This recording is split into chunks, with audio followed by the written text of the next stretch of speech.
هنوز به وسط ماه نرسید ته حسابتو نگاه میکنی میگی وای ته حسابم چرا پولی نیست، من کار خاصی انجام ندادم، اصلا نمیدونم با پولم چیکار کردم. عزیزم این به مقدار درآمد تو بستگی نداره، به یک موضوعی بستگی داره که کم تا کسی بهش دقت میکنه. اون موضوع چیه؟ زمانی که پولی وارد حسابت میشه، حقوق میگیری، درآمد مازادی داری و این پول به حسابت میاد، ذهن تو شرطی شده و هر کاری میکنه تو اون پولو خرج بکنی، نه اینکه جزء ضروریات تو باشه، نه اینکه جزء ملزومات تو بوده باشه، فقط کاری میکنه که خرج بشه.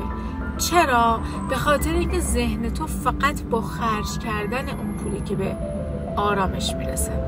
حالا اگه متوجه این حس تو نباشی، هر چقدر درآمد تو بالا بره، باز به وسط ماه که میرسی میبینی ته حسابت باز خالیه و این حس بیپولی رو باز هم تجربه میکنی.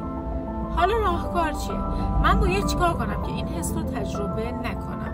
عزیزم خیلی ساده است، فقط اینکه تو باید قبل از اینکه خریدت رو انجام بدی 30 ثانیه، فقط 30 ثانیه صبر کنی و خودتون رو بپرسی که من این چیزی که میخوام بخرم، این کاری که میخوام انجام بدم رو واقعا لازم دارم؟